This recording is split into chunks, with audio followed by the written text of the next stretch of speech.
Long Beach, right? Yeah, he's from Long Beach in LA, and is like, I know I even read about him before, that's how I found out about him. I found out that Maria actually knows him, so it was like this whole weird thing, because I had actually already read about him. These, we're small in numbers, so it's easy to know, everybody to know each other. But he's part of that, skater crowd and all that stuff, so it's kind of interesting. That's his background. Yeah, I was about to say that it definitely had it was very punk. I'm not really into punk music, but you can get there's a certain subculture, vibe to it. And just the simple fact that his first one, in comparison to the second one, I saw there was, I'm not going to necessarily say that one looked a little bit more polished than the other, but he was working on two different concepts, right? And there's a lot to take in, for that. Yeah. I was going to say, the first one's called Noisegate, the second one was called Departure. I just wanted to point out, which I think Liberated Limbs played Colleen Smith's Stralonzo. And Donovan went to CalArts with me, where Colleen Smith, who's the director of Stralonzo, taught at. And both of these two films remind me of a lot of, she did a lot of early sci-fi work in the 90s and early 2000s. Even her new work, which is more video art and installation, still kind of speaks to Afrofuturism. But she has two films, and those two films exactly reminded me of these two films. A lot of the costume design, that early hardware stuff. She's from Oakland, California. She was an Oakland filmmaker. She lived in LA for a long time. So if you haven't checked out her work, I really recommend checking out that work, because we all kind of look up to her in this world. She was just an early creator, and that term is steampunk.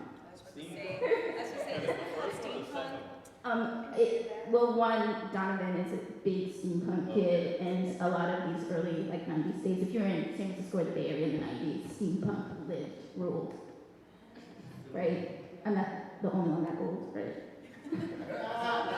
Actually, knew that term. I was about to say, the Parliament album in the beginning did not go on this. I was like, we're going off, of course, Parliament Funkadelic, of course. I know. And I was just going to say, be really depressed. I'm going to go there first and I'll come back. Be really depressed that you missed Trial. So that's all I'm going to say. If you didn't see it, we played it for, in March for Black Women's History. It was our Black Women themed movie. And actually, Chantre back there showed a photo installation, a photo exhibit. So you really missed out. Be depressed. On the first one, I just want to say I really appreciate that imagery effect of moving that face around and around in all kinds of ways and shapes. That was most interesting to me. Yeah, I agree.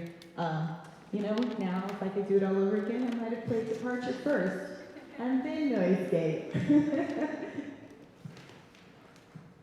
Yeah, thank you very much. I don't know if I should be particularly proud of this, but I can understand these I can relate to them a little better. But the whole question of imagination and art is confronting us today in San Francisco, where the school board voted to destroy these beautiful murals that were done, decades ago, because one depicts an Indian that is dead, and the other has black slaves working cotton. And I don't know if you guys are aware, but there's a lot of black people that don't cotton to cotton very well. In other words, that are surprisingly ashamed of the fact that chattel slavery existed in the United States. So they literally voted to destroy a work of art because people lack imagination. So that's why please don't take me wrong. When I say I don't understand, I'm telling you the truth. If I didn't, I want to understand. And I'm glad we had this discussion. Plus, I just want y'all to know SF Jazz is gonna have Sun Ra. So if y'all like this. I think you made the comment somebody else wanted to make. Sorry about that, Deborah, I know. Anybody else? Really? Okay, well, we do have one more, and then I think, yeah, of course. Just your comment about imagination. I particularly think when you read or watch or are engaged in sci-fi and Afrofuturism, it is an examination really of humanity, and that's what we're questioning in each one of these films, including Shirah's film. What is our humanity, and how do we continually define it, especially in a technological age when everything has advanced for us so much? So does our imagination expand in that age, or does it, what's the opposite of expanding? Contract. Thank you. I wanted to say condensed, but I knew that wasn't a word, right? So that's the huge question, I say, and that's also when I talked about Star Wars and Star Trek. Star Wars is a movie of competition and talks about one hero, when Star Trek is about collaborative play and discovery. So again, what are the two humanities that we are playing with?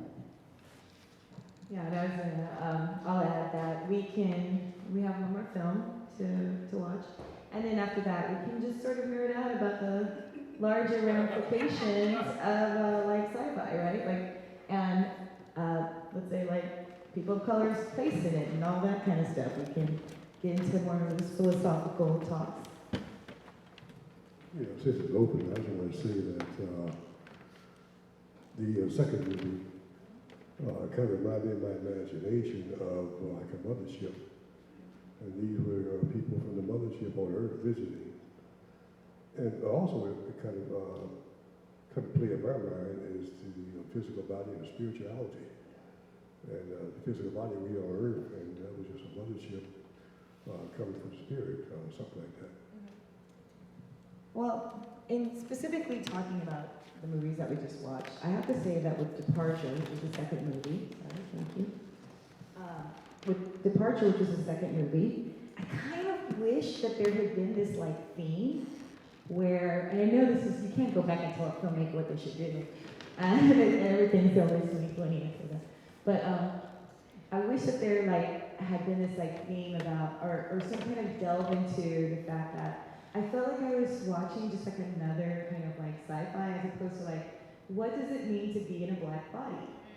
Like, right? Like you have these people that you don't really see in sci-fi films, and there wasn't enough done with that sort of reality of somebody just saying like, oh my God, I love being human. And I'm like, yeah, but you might get shot. So like, what does that mean? Like, and so, like, and again, people are in different spaces and what we come up with and why and what the time frames are. And, you don't ever know, but watching that made me realize that, like, can somebody go make that film?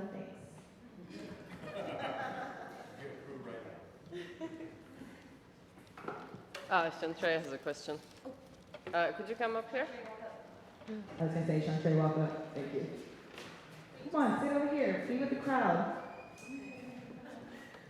No, you just made me remember that old movie, not old, super old, but it's a cult classic, Brother from Another Planet. So, yeah, exactly, that's what, I think there should be more of that, but, and One Another Man, yeah. One Another Man, yeah. Where's Dennis? Dennis, why you never told me about watermelon? Well, yeah, you can find, just Google it, you can go find it. If y'all don't come here enough, you should know that Dennis knows everything. We actually want to like have some kind of trivia with him and somebody else. Maybe I think, was it you, Ann? Where we were like, we want to have like a throwdown and we want them to have to like have a response. Oh yeah, I did this movie, and they respond with another one. And we're like, we gotta have this going. So one of these days, maybe we'll have that. You guys can come watch it. It'll be like a battle. It'll be like dope.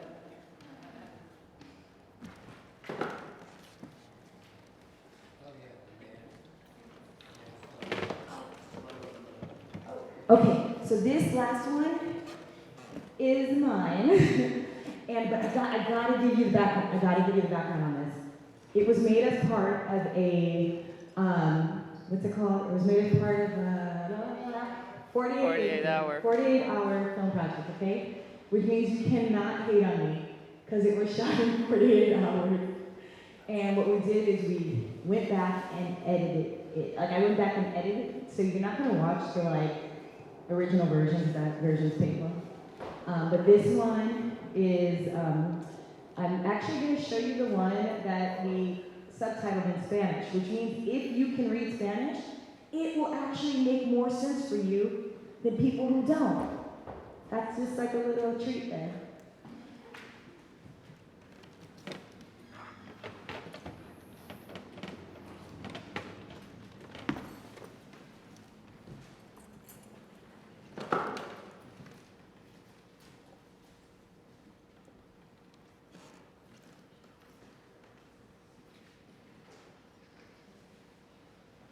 No.